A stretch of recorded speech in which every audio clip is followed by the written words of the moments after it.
राम जी कैसे हैं, हम बहुत विस्तार से नहीं, बहुत सूत्रात्मक रूप से ये भाव बोल रहे हैं। प्रजा ने कहा राम जी सत्यभाषी हैं, सत्य परायण हैं, सत्य प्रतिज्ञ हैं, सत्य संकल्प हैं, और राम जी सत्पुरुष हैं। और भैया संसार में किसी को बोलना सीखना हो तो हमारे राम जी से ही बोलना सीखना चाहिए। इतना बढ़िया बोलते हैं राम जी।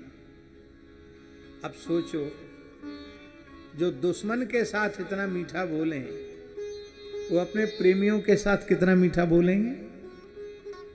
पूरे रामचरित्र को उठाकर देख लो, जो राम जी से शत्रुता करने वाले लोग हैं उनके लिए भी राम जी कटु भाषा का प्रयोग नहीं करते।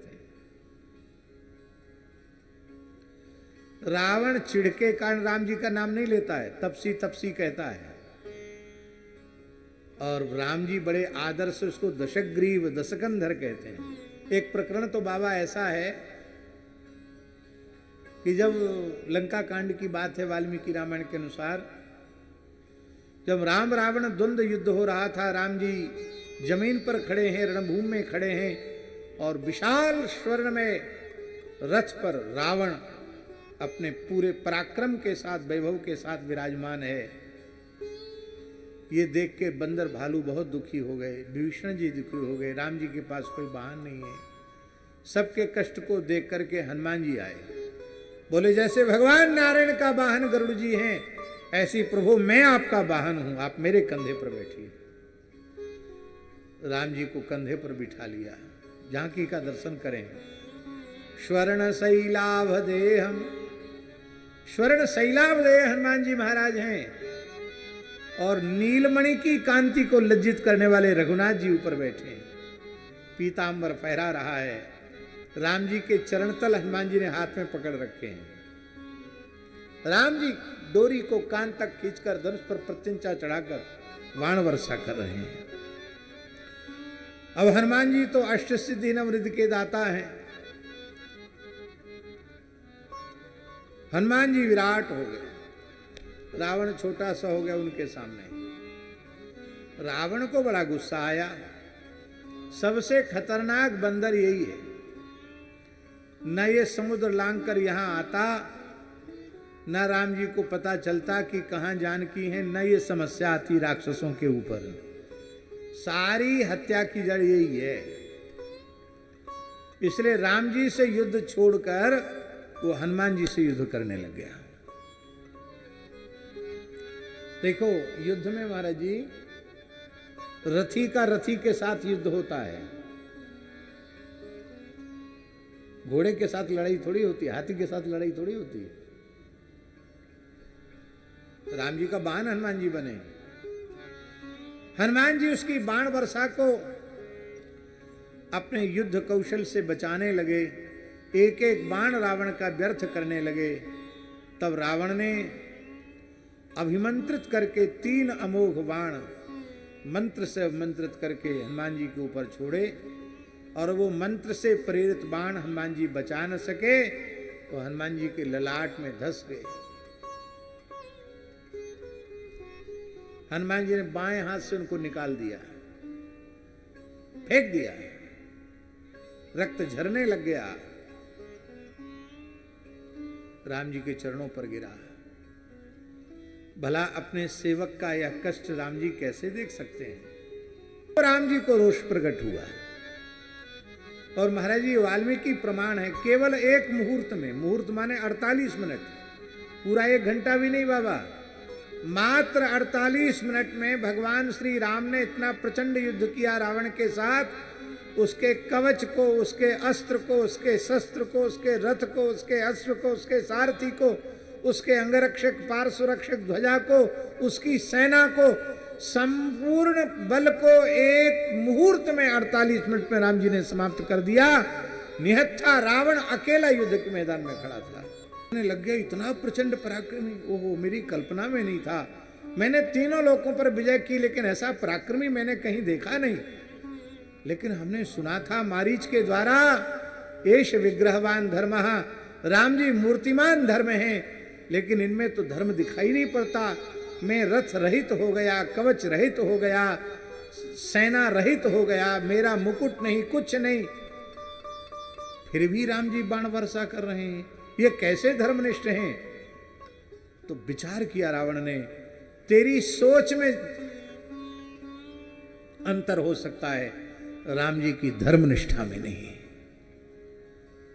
तब उसको समझ में आया कि टूटे हुए धनुष का टुकड़ा लेकर जो मैं इधर उधर हिला रहा हूं, आत्मरक्षा का प्रयत्न कर रहा हूं, इसी कारण से राम जी का क्रोध हो रहा है। तो उसने जो धनुष का टुकड़ा था उसको फेंक दिया। अब पूरा निहत्था हो गया। जैसे ही पूरा निहत्था हुआ, राम जी ने तुरंत धनुष की प्रत्यंचा उतार दी, युद्ध बंद कर दिया। समझ गया कि हमारी तरफ से कमी थी, राम जी की तरफ से कमी नहीं थी। तब रावण बोला,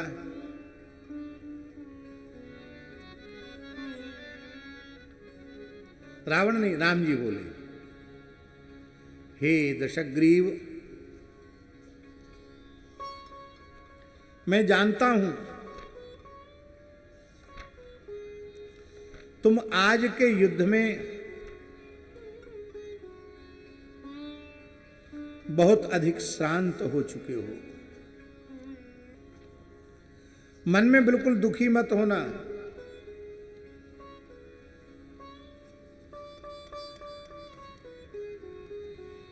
देखो, युद्ध में सदा जय किसी की नहीं होती है। बड़े बड़े बलवानों की भी युद्ध में पराजय हो जाती है।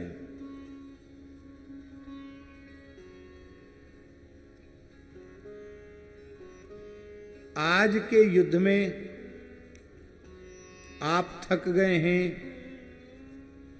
इसलिए आप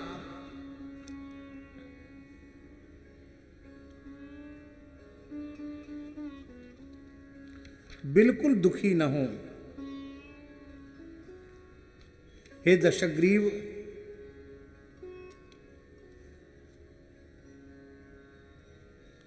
मैं जानता हूं रणार्दितस्त्वं जानामि, मैं जानता हूं दशग्रीव। क्या जानते हो? रणार्दितस्त्वं, तुम रण में बहुत थक गए हो। जाओ, मैं तुम्हें प्राणदान देता हूं। जाओ, महलों में विश्राम करो, औषधि का सेवन करो। यदि कल तक स्वस्थ हो जाएं, तो रणभूमि में दशरथ नंदन राम आपके स्वागत के लिए उत्सुक है। आप कल फिर से पधारें। ये किससे बोल रहे हैं राम जी? जिसने जानकी जी का अपहरण किया, उस रावण के साथ इतनी मीठी बात कर रहे हैं। रावण मन ही मन सोचने लगा कि शरीर तो पता नहीं कब रहेगा, पर राम जी ने अपने रामत्व से आज ही मुझे मार दिया। बैरियू राम बड़ाई करहीं, मैं सीधे मुंह बात नहीं करता और ये मेरा इतना आदर करते हैं। कोई तो राम जी का भक्त होकर धन्य हुआ होगा, मैं राम जी का शत्रु होकर भी धन्य हो गया। ऐसे राम जी हैं। राम जी किसी से कठोर नहीं बोलते। लिख लें राम जी के बोलने में कितने गुण हैं। राम जी मृदुभाषी हैं, राम जी मधुभाषी हैं, राम जी शिष्टभाषी हैं, राम जी अनुशिष्ट भाषी हैं, राम जी मिष्ट भाषी हैं, राम जी ऋतभाषी हैं, राम जी मितभाषी हैं, राम जी हितभाषी हैं, राम जी सत्यभाषी हैं, राम जी प्रियभाषी हैं, राम जी पूर्वभाषी हैं।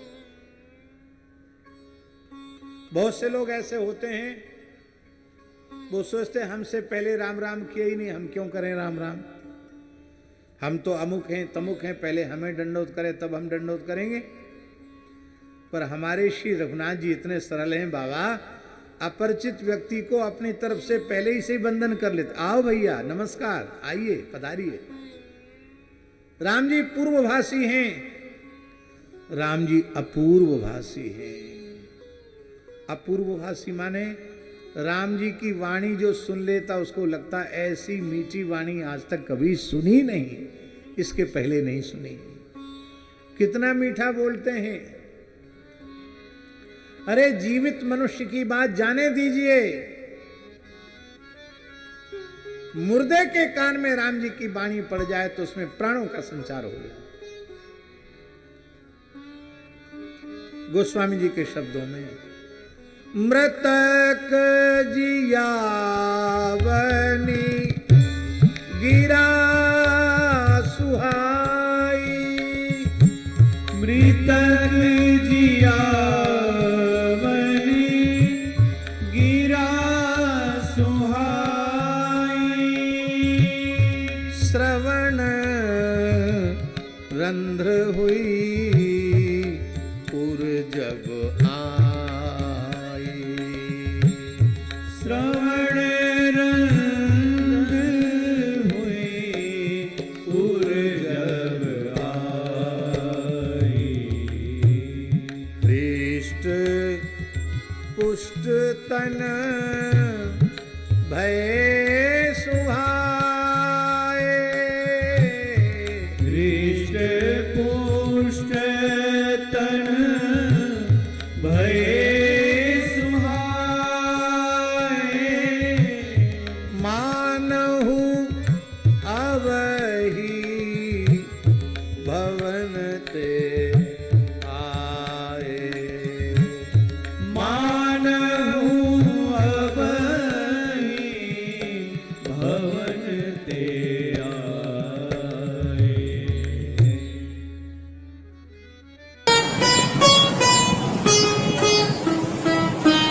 श्री सीताराम प्रतिदिन सत्संग एवं दर्शन के लिए श्री महाराज जी के ऑफिशियल चैनल को जरूर सब्सक्राइब करें।